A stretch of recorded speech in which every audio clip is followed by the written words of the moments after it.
beaucoup de gens qui ont des tremblements essentiels. On les traite, et jamais personne ne va chercher à savoir si ça n'a pas un lien. Bon, depuis 1975, on sait qu'il y a un lien. Il y a un groupe de chercheurs en Guadeloupe, le service de neurologie de Guadeloupe, qui a essayé de comprendre si les Parkinson qu'on voit en Guadeloupe ne pouvaient pas être liés au chlordécone. Ils ont fait une expérience chez l'animal, ils se sont rendus compte que le chlordécone détruisait les cellules du cerveau, qu'on appelle les cellules dopaminergiques, qui fabriquent la L-dopa. Donc ces cellules qui sont responsables de la maladie de Parkinson. Donc ça veut dire qu'on a la certitude maintenant que le chlordécone agit sur le cerveau, sur une cellule particulière.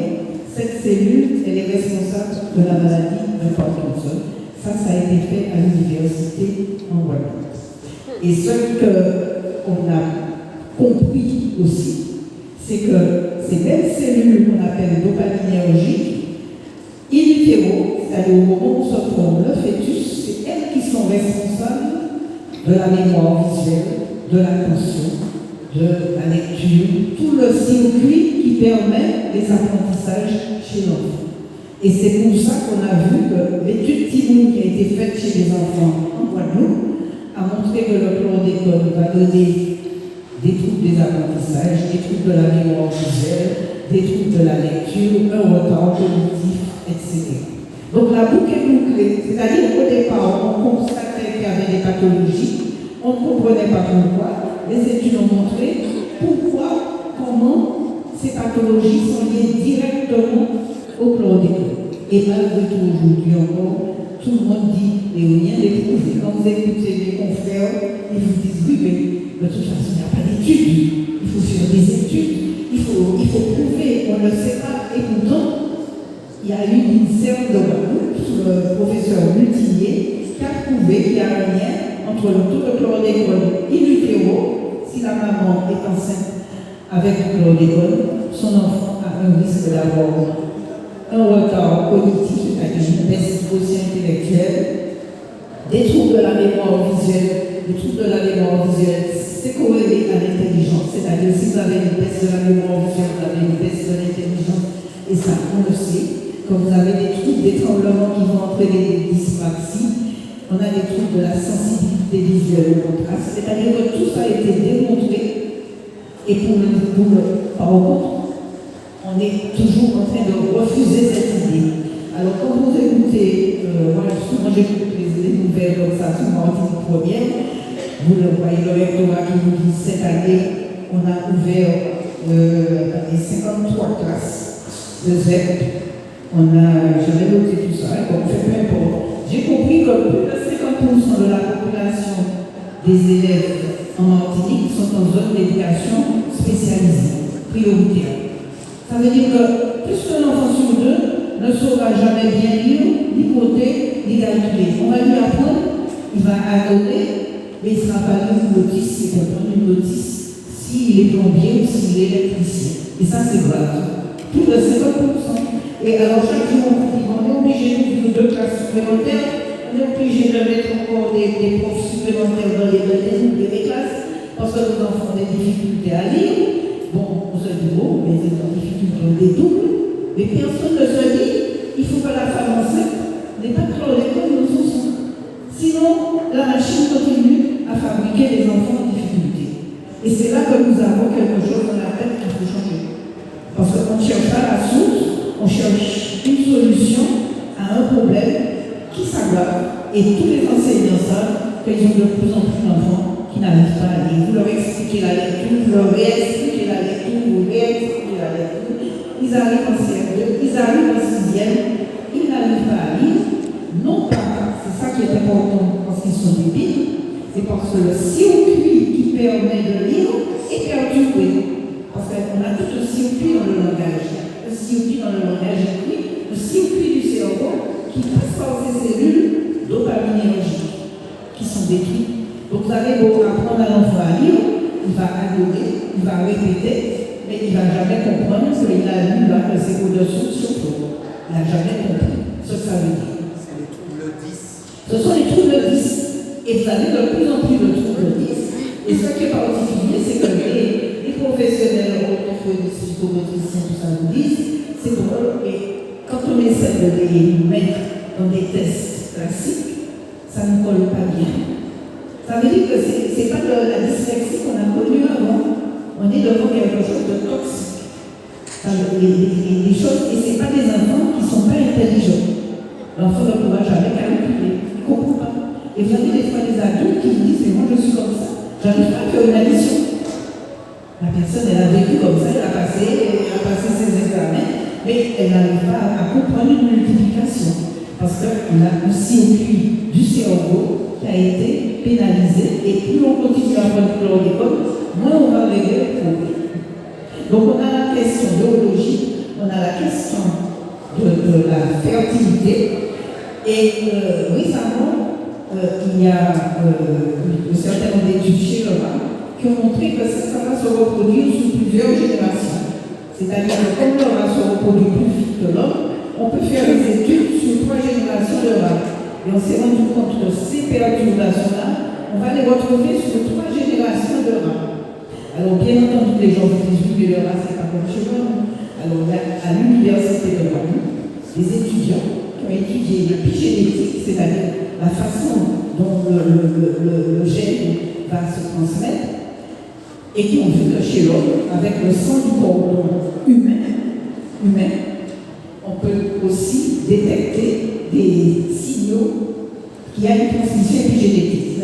On savait que chez le rat, on aurait 3 générations de cancer de la prostate, de retard cognitif, etc. On se disait peut-être que ce n'est pas le cas chez l'homme.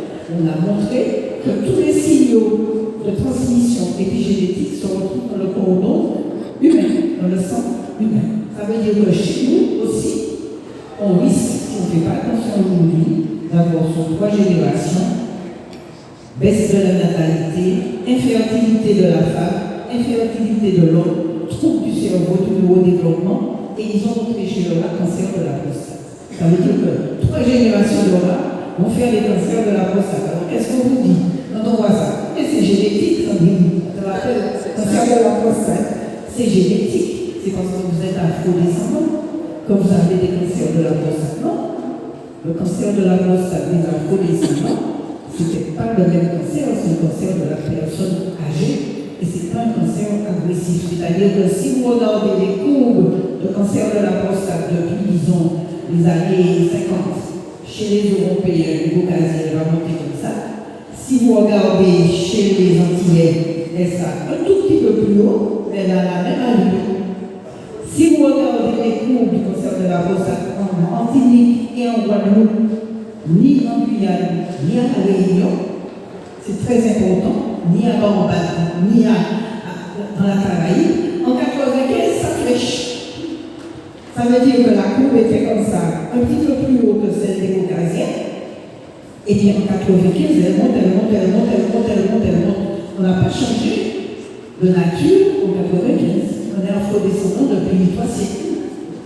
Donc finalement, on ne peut pas dire que ce cancer de la prostate, c'est lié à notre origine. Et ça, il faut le dire, il faut le répéter, parce que ça court partout. Les gens nous disent que c'est parce qu'on est afro-descendant. Non, la courbe, ce qui fait qu'on a attiré l'attention, c'est que 95, ça monte. Et quand vous écoutez toujours les informations, avant vous aviez 300 millions cas de cancer de la prostate en 95, maintenant vous avez 600. On est affiché, vous n'avez pas ça en France, vous n'avez pas ça à Barbade, vous n'avez pas ça à la Dominique, vous n'avez pas ça dans les autres. Ça ne flèche pas comme ça. Donc il y a un autre problème. Et ce problème, c'est un polluant environnemental. En l'occurrence, chez nous, nous avons le chlordécone, on est obligé, comme on a eu un certain nombre d'études dessus, on est obligé de penser à ça. Peut-être que c'est un autre polluant, mais le chlordécone a son importance également.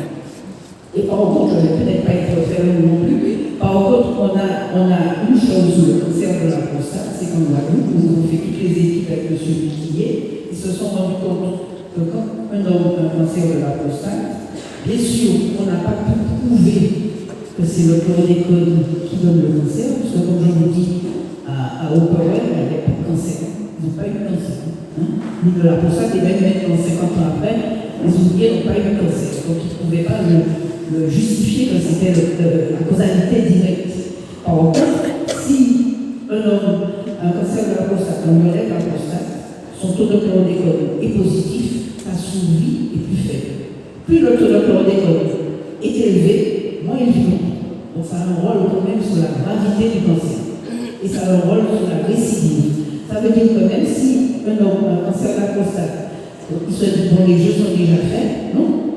Il faut se décontaminer du chlordécone pour améliorer la survie et diminuer les métastases. Et c'est ça que, bien souvent, on ne leur dit pas.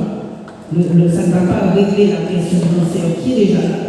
Et ça va diminuer la gravité du cancer. Alors voilà un petit peu ce que je voulais vous dire. En conclusion, au niveau de l'ANSES, vous savez que je suis présidente de l'Association médicale de sauvegarde de l'environnement, nous avons décidé, parce que nous voyons tous ces malades, je ne vais pas parler des myélome aussi, mais c'est un cancer qui nous inquiète beaucoup et qui est lié aux pesticides, qui se développe de plus en plus. Nous avons décidé de proposer à la population de se décontaminer, d'alerter la population et de lui dire on se donne le temps qu'il faut, on se donne les moyens qu'il faut, on se donne la main tous ensemble et on se décontamine dans les 3 cas. Ne restez pas avec le chlordécone dans le sang. Si vous avez fait votre dosage de chlordécone, même si le taux est bas, ne restez pas parce que pour vous, c'est un point d'interrogation, par qui sont cancer de la prostate, gravité, etc. Pour vos descendants, c'est aussi un risque. Donc débrouillez-vous, essayez de vous décontaminer. On va essayer de trouver des moyens d'accélérer la décontamination. Nous sommes en train de réfléchir là-dessus, parce que nous avons, comme je vous disais, des produits remarquables en Martinique, bien sûr sans chlordécone, mais qui peuvent faciliter la décontamination. Et on est en train de travailler dessus. Mais il faut que tout le monde soit dans cette démarche positive. Pas de fatalisme, pas de déni. Éliminons ce toxique de notre corps pour protéger les générations futures.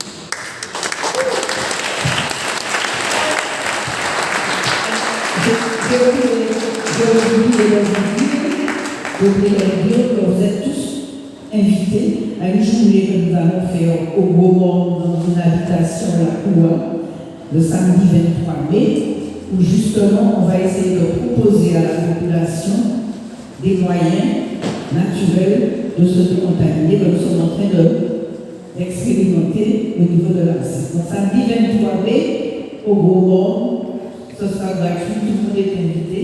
On va voir un petit peu comment, ensemble, on peut arriver à se décontaminer. Quelle heure à quelle heure? Eh bien, on le dit que c'est la journée, hein, c'est de 8h30 à 16h, 17h à la première de la nuit, à peu près.